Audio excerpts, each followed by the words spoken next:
Hello, everyone. I'm Traci Arieli, end of life doula and founder of Comforting Closure. Welcome to another episode. When someone we love dies, we often search for the right words to capture who they were, their spirit, their stories, the impact they had. For generations, the obituary has been that initial bridge between personal grief and public remembrance. But what if we didn't wait until someone was gone to tell their story? What if we created space that was for storytelling while they were still here?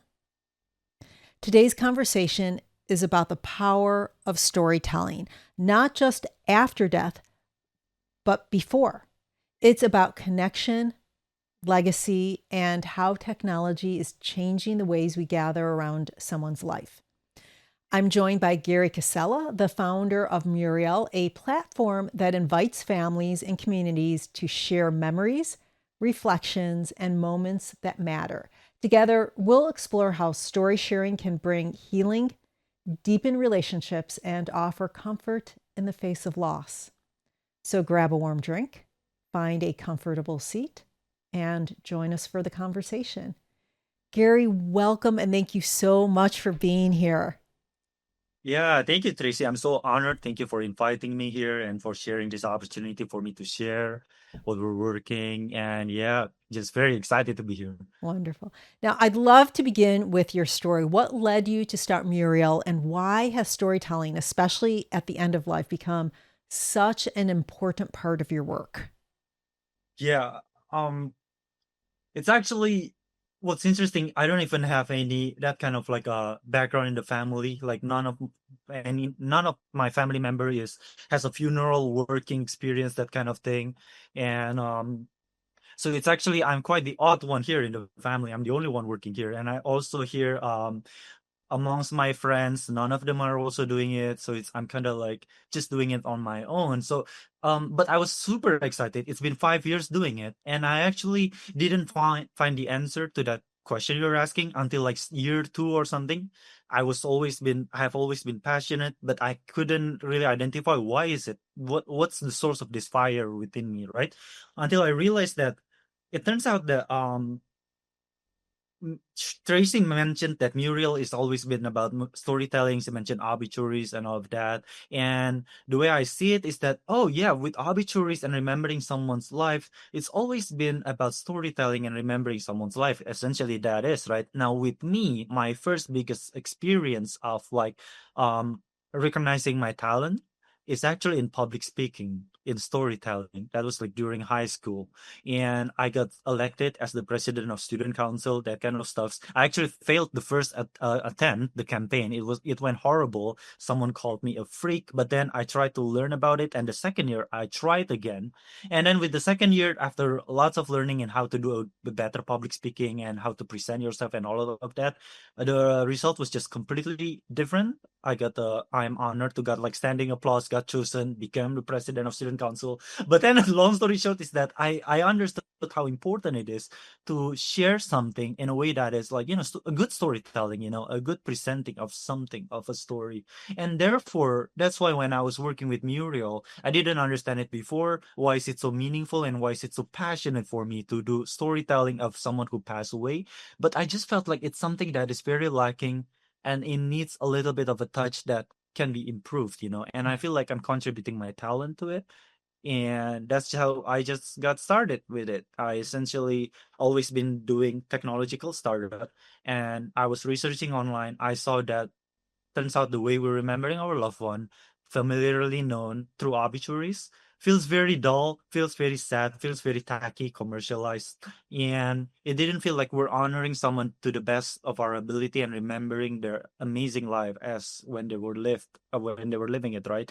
So I was just thinking, seems like I can perhaps contribute some of my talent in how good I can do storytelling and incorporate design elements, technological innovation, and makes it easy for people to remember a loved one, something like that. Yeah. And I remember when we were talking, you said that, there was you were seeing what was out there and nothing was inspirational, nothing inspired you. And then you happened upon a website that there was an artist who it was their website site Yeah. about themselves and about their life. And that was kind of an aha moment for you where you said, Yeah. this is really interesting. This is what it could be. It could be, this is storytelling versus just telling someone who you are. You're telling your story. And Yeah. so that was really interesting.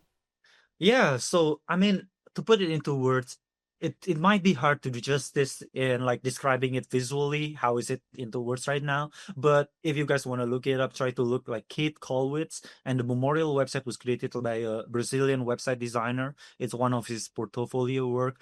And the way to describe it, maybe if I could refer some landing page that has a good storytelling in the form of a website kind of thing, is like an Apple's landing page. You guys might be more familiar with that. If you scroll through Apple's landing page, it feels so smooth in the sense of like the narrative, right? The micro animations, the feeling, the assets, and everything feels just like a very coherent. Now, I was thinking that when I was researching about obituaries and how we're remembering a loved one, all you see is basically almost just sort of like how would you say, it's like just a funeral invitation, it's not like Yep. remembering someone's life, right?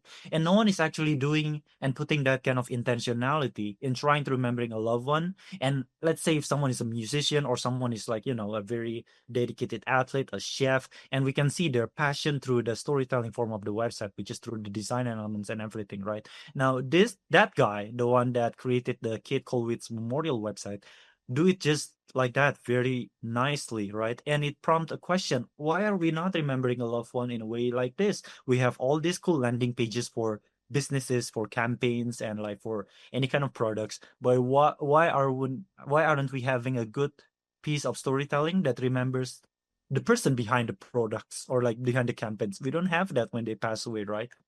Yeah, I think that that prompt me quite a big question. Why are we not remembering a loved one? And I think it's powerful when we remember a loved one in a way that is very meaningful and actually reflect their life impact. Yep. And we're missing a lot in that, in the sense of like igniting conversation around death, or igniting someone's legacy or remembrance of it, their impact, remembrance of all that. I think we're missing a lot that, and I think we should make a lot of progress in the future and change It's, towards that. it's And really interesting because you're a little bit younger than I am.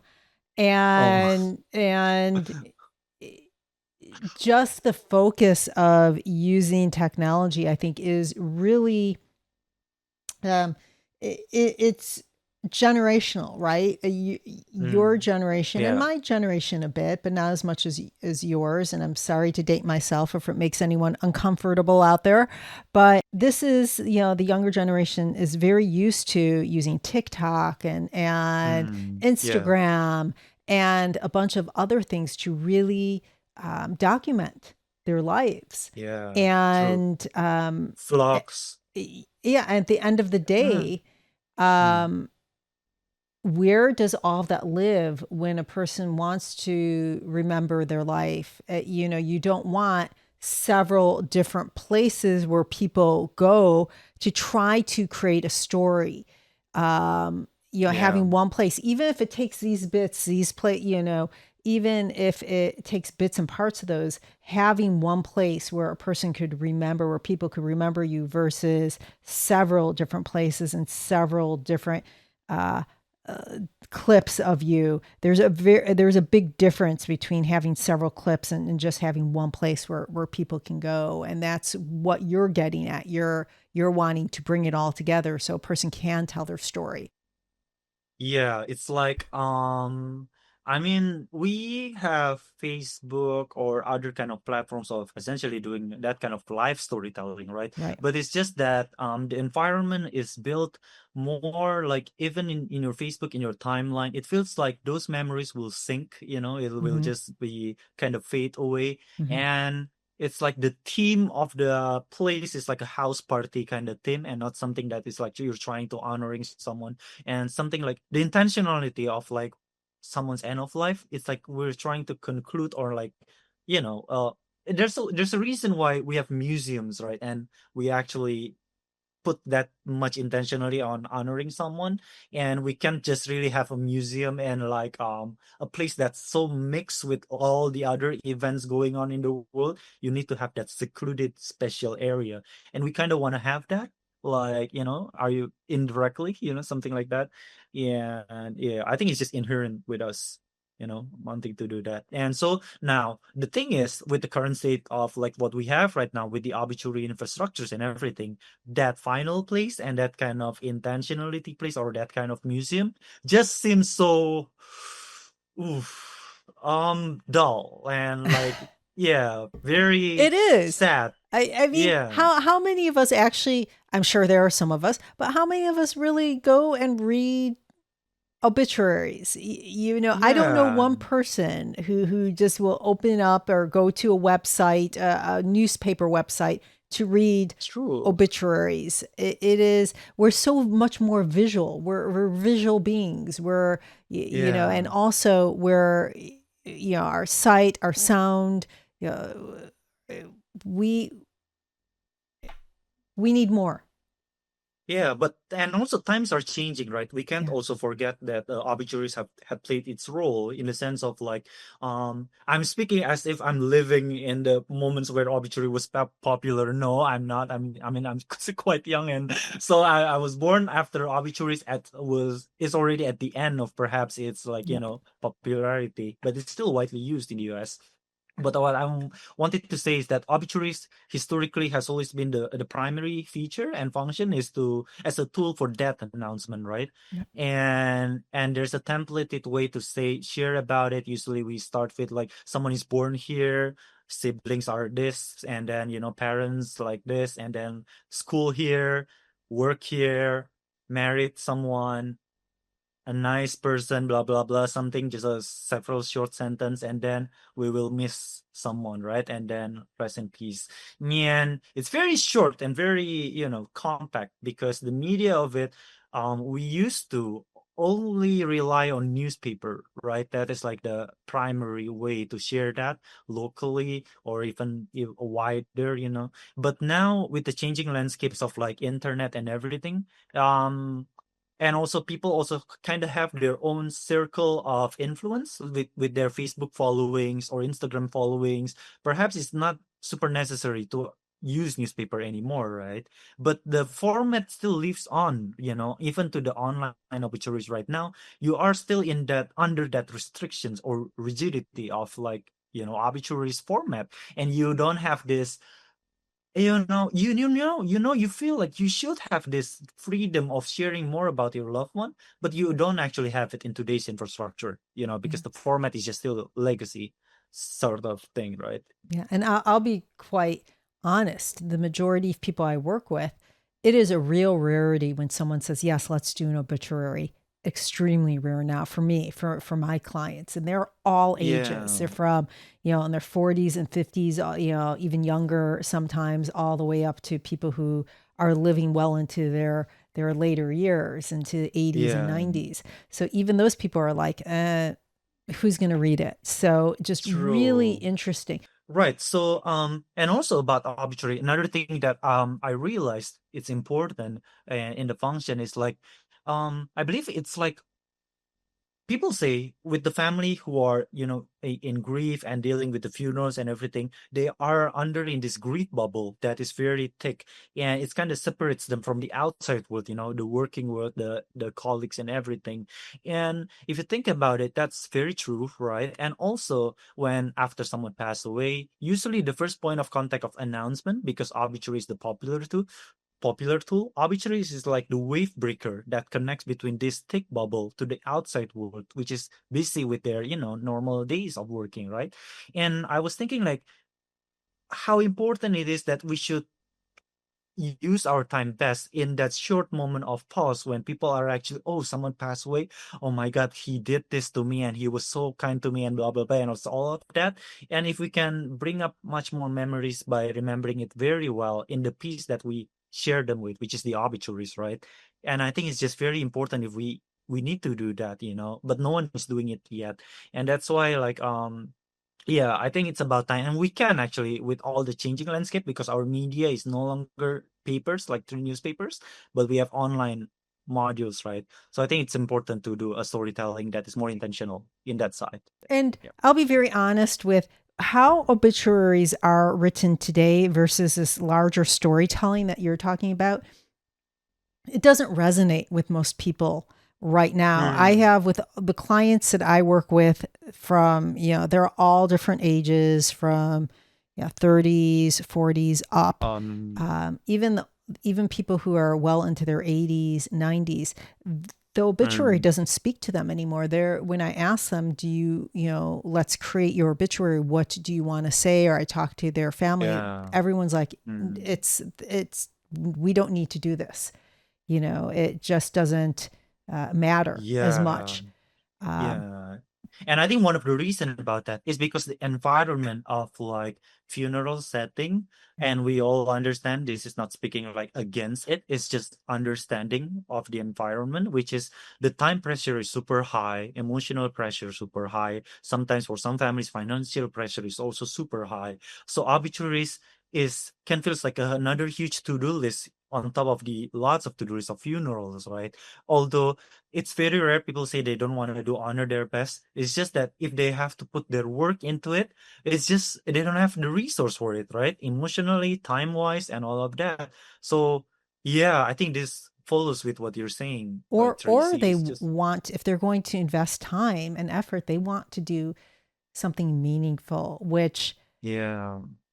and you talk about timing too, which is really interesting, because I want to shift to, we have Oh, storytelling after a person passes away yeah. and storytelling before they pass away. And I've always said that before a person passes away, they do a life review, which is very important, which is in you're telling yourself, you're reviewing your life, and that's really for you.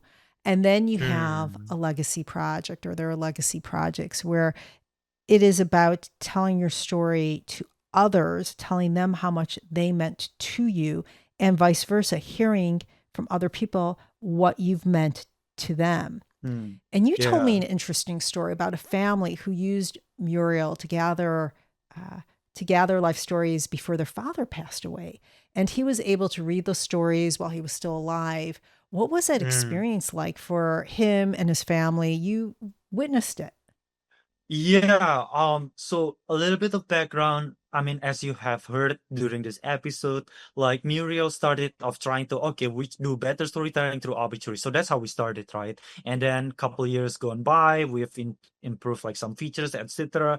And then suddenly there was someone who chat in the customer support, and he was asking like, hey, can you, because we're a website builder essentially, and we simplify how to do obituaries. There is this in the onboarding process after sign up that we asked about their birthday and also their date of passing, right? Because it's just obituaries, the date of the birth and the date of the passing. And then someone chatting the customer support, and he asked like, hey, can you not require it as an obligatory to insert the death date, and we were curious like, oh, why is that? Because we weren't aware of this life review and legacy project thing. And the person behind that, the name is Jared, and he said that, oh, because my father is actually still alive, and he was just diagnosed with advanced stage cancer, and we just wanna do in remembrance of him and remember him well, and just have a place that we can announce to everyone and share his stories. And before he passed away, they kind of wanna do a final day's gift. That's like what the word is.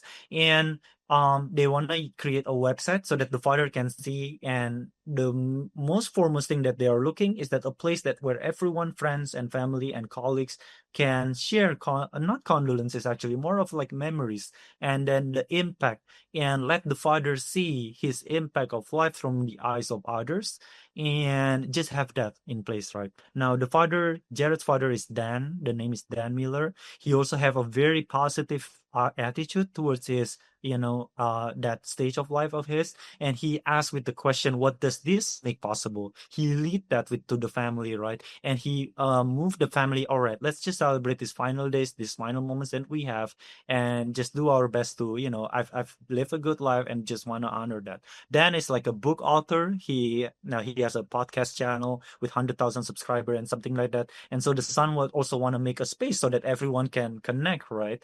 And it ended up being, after they created the page, they published it.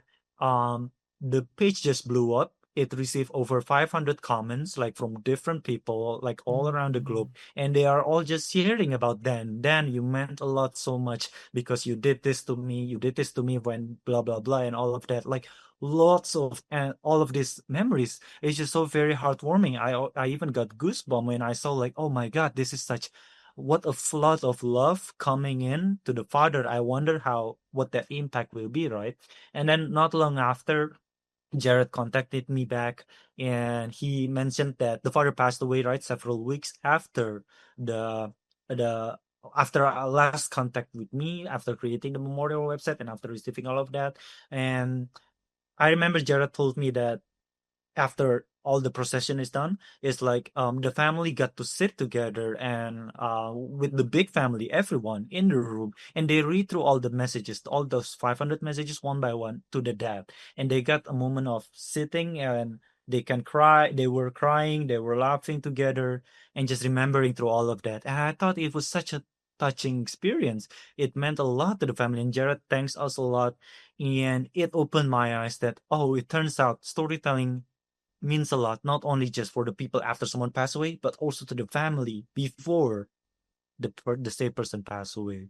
So that's like the big story that opened my eyes, basically. When we do Right. legacy projects of any sort, a lot of, there's questions that you can ask.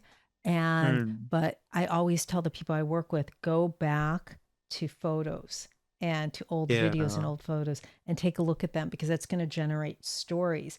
And what invariably happens is that they get their families involved. And so, like their daughters and their sons, they'll come over and they'll be looking through these yeah, pictures because they want to tell the right, they want to choose the stories that they're going to tell. But it gets to this process where they're sharing all of these stories and they're remembering with the family. And it's just a wonderful, it's wonderful to see. It's everyone gets involved, and it is yeah. very emotional and And engaging and amazing to see.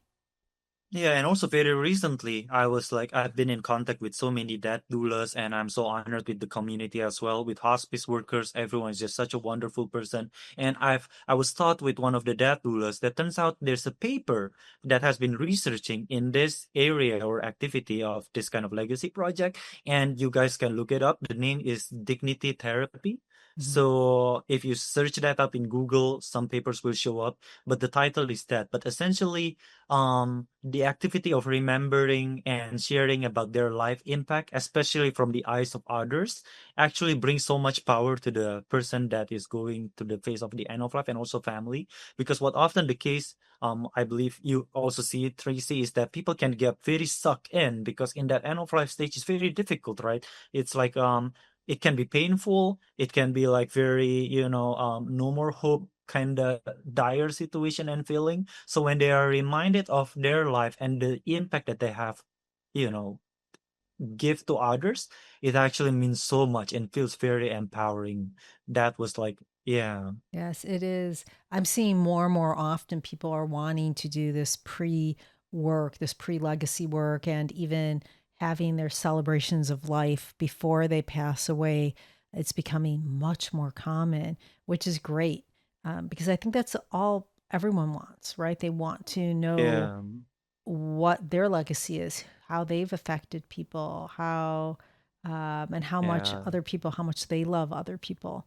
And it's a yeah, really important step true. at the end of life to Yeah. go through that. Yeah, but then the unique thing is that, Tracy, can you imagine that if you are handling this client and let's say that you're initiating this project and then suddenly there is this 500 letters coming to you and you have to really compile everything. make a good scrapbook or something like that in just like, end of life timeline, which is perhaps can be short, as the experience in hospice, it can be pretty daunting, right? And what I'm leading on with that, I think perhaps is times is actually changing because of technology, where things might no longer be that case anymore, in the sense like, because that's a valid case, right, Tracy? Can you imagine like 500, like with someone like that, or even not 500, perhaps 50, or like lots of messages? It puts a lot of work in the doula or like the assistant of that to summarize everything and then to try to make something, right? Yeah. Now, so what I'm leading on is that, if I might share, is that in technology wise, this is kind of leaping a little bit, and leaping in the sense of like the technology, and might be a little bit surprising because I'm suddenly bringing this new technology that is like, for some people seem like a hype, but we see actually a practical use case in the sense of like this. The technology is AI, and AI, what it does is that it can automate a lot of logistical works, right? And the logistical works that is being assisted here is the work of having to read all of the messages manually, summarize everything, and then organize it into something that is coherent and is very easy. Now that is a lot of tasks that is actually repetitive. If a human were to do it, it's actually repetitive, right? And it's hard. Now with the AI improvement right now, it can actually really does that in very short time.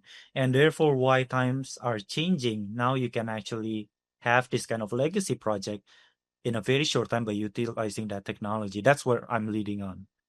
If I was going to do a legacy project and I have um, asked my family and my friends, can you please come in here and, during this part, hey, Jeff, Mark, those are my brothers. Mm. Can you take and write stories, or can you remember stories? Remember those water fights we had, Mark and Jeff? Can you please take and tell those stories? Can you please write about them? And so I get a bunch of stories. I get them from my cousins. Um, Yeah. and you have AI. No one, many people, I'd say the majority of people, get very stressed when you tell them to write a story, and Yeah. to have help with it, to have your own AI editor or AI, to really just improve or to work on that. It's not that the story is going to change or be any less or any more. The story is the story, but getting it out Mm. onto paper and having help with that, or on digital paper as it is, um, Yeah.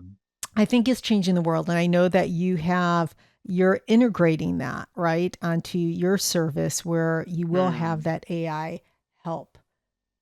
Yeah, the way we kind of share it is in the perspective of something like this. Imagine, well, this is the context is if like we're honoring someone with an obituary and the media is no longer paper or like scrapbook or like albums. Let's say the media is a website, right? And we're trying to create a beautiful website to honor someone.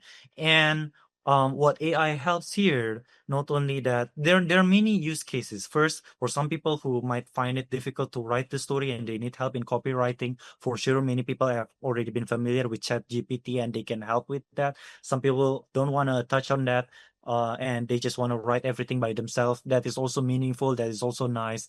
We're not trying to substitute that, but what is actually helping is that when all of these messages and memories coming from different people and different many other sources, how do you organize that in a short time, right?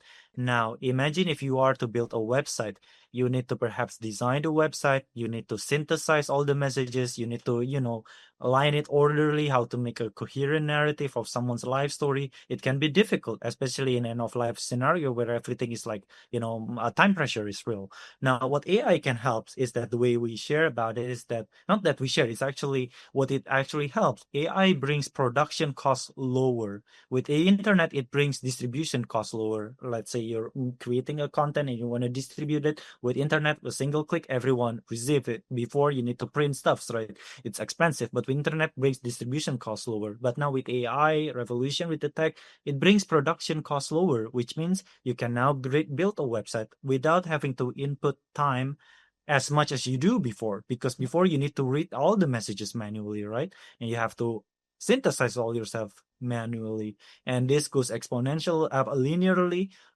with the amount of message that you receive, right? So it's very hard. Now with AI you can do that in like a couple minutes. You have a nice crisp summary or synthesizing, and you can refer to something that is not explained, but the AI still have it because it's just stored with them, in the sense of like they summarize through all the messages. So it's just, it really lowers the production cost It of the it's create. the Yeah, time. It's basically the time is what you're talking about because yeah.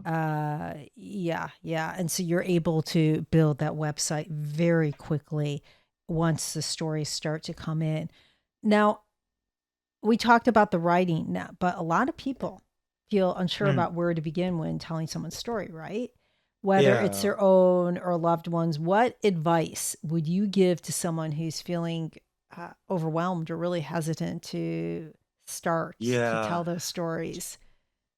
It's true, and I totally understand, because it's like it feels like you're put under the spotlight of having to conclude someone's life, and you want to make them proud, and you don't want to do them any kind of wrong also, right? You want to make sure that you can share their life essence.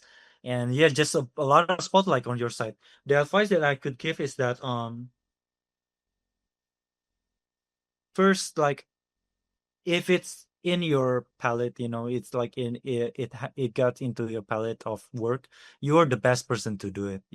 That's the first thing, right? So um there are templates that can be helpful, which is the obituaries template. You can see into that, because where someone is born, and then like their upbringing, their life story. But usually what we see is that what helps the most is that, can you find something that is like very memorable or like very significant to that person, and or there's something that is very him, and then start from that and just list it as a point. Start very low committal. Start with a paper in HVS, and you just write a bullet points, and then try to expand from that.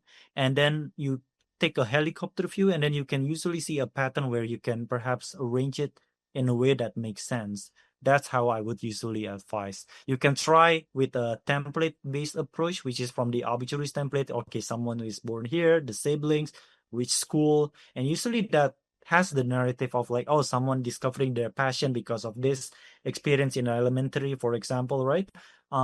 You can do that. Or if you don't know that about that, just start with something that is so thick in your memory, and you know that this is him, and I want to see what resulted and why it occurred to him that way, and you just expand like a mind mapping, but start low committal and have the confidence that you're the best person for that.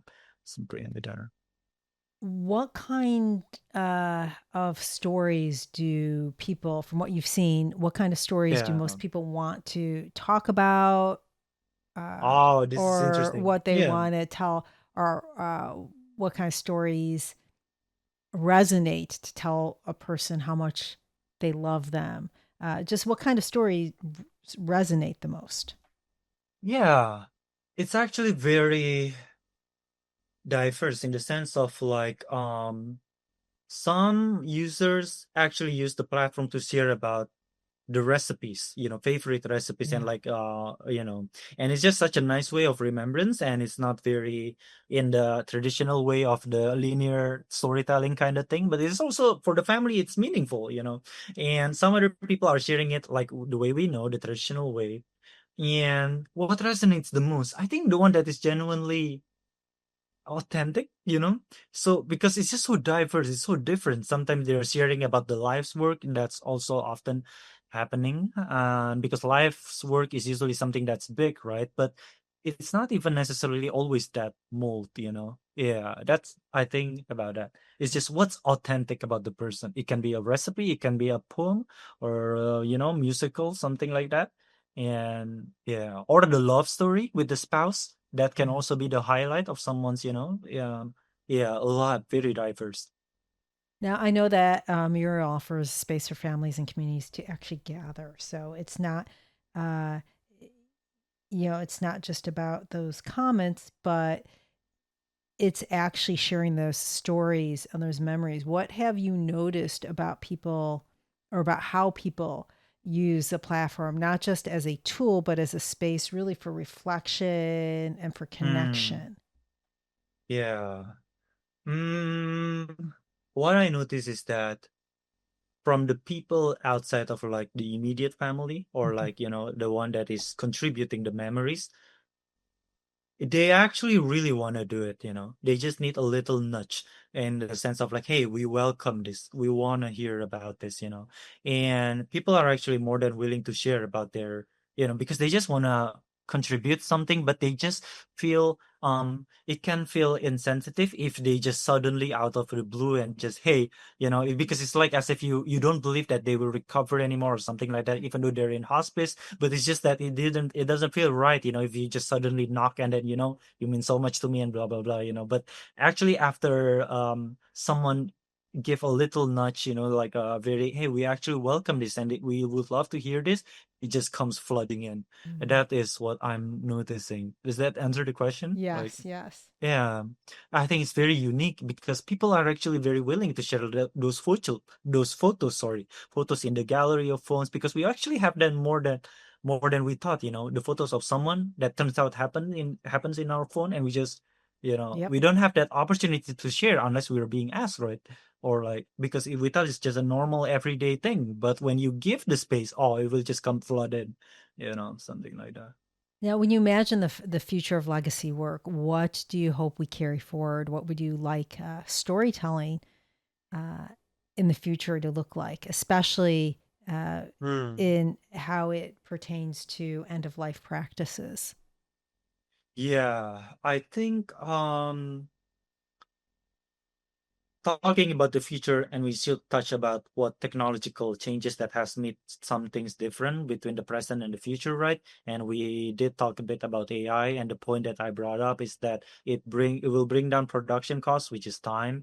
And so because time is now shorter and you can achieve this kind of legacy project shorter way, and therefore dignity therapy or this kind of experience where the family can sit together, read through the memories together, laugh together, and have that moment is actually more possible, right?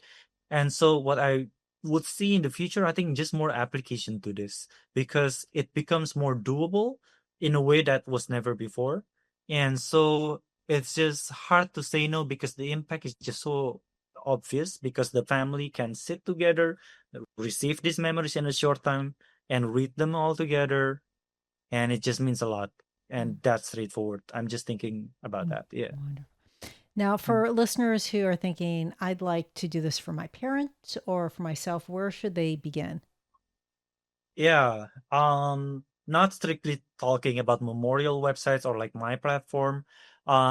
Even like if you're wanting to create a scrapbook or like, any kind of media of remembrance of legacy project, I think you first would want to start with, it's never just a single task kind of work. It's like because a person's life touched so many souls, and you just kind of want to see the top of mind of the people and just start lightly, and then it's like, hey, I want to try to do this. Do you have any fond memories? Even those simple questions means a lot, right? And then you will see the volume of that. Sometimes we already kind of know, all right, this, like for in the case of Jared and Dan, the father was a book author, so the son can already kind of estimate that, all right, I need to have this kind of media that can afford this kind of volume, right? Yep. And therefore, in that case, perhaps a website is what's fitting. But if it's an album or something, you will figure it out naturally. But try to gather your committee per se, committee of doing this legacy project. And yeah, I think that's the most practical step that will bring momentum to your initiative in this area. Wonderful. Well, Gary, I'd like to thank you so much for being on the show today and for sharing just your experiences and your heart. I really appreciate it. If folks want to learn Thank more you. or connect with you, where should they go? Yeah, you can connect with me through my email, through Gary Golf Alpha Romeo Yankee at Murial.life. And if you want to check our work, you can visit our website, which is Murial.life. You can type on that in the browser. Wonderful. And I'll put that in the description of the episode, those touch points. Listeners, I hope this conversation reminded you that storytelling isn't just about remembering the past, it's about creating presence. It's about honoring someone's life while they're still here to feel it. And it's about coming together as a community to bear witness to reflect and to celebrate a life in all of its fullness. Whether you're navigating loss, supporting a loved one, or reflecting on your own legacy, don't underestimate the power of a shared memory or a simple story. It's never too early or too late to begin. Thank you for joining us. If you have any questions, please comment below or reach out to me directly. And if you found this conversation to be helpful, please like, share, comment, and subscribe. This is Traci Arieli from Comforting Closure, wishing you peace and comfort in your journey. Until next time, take care.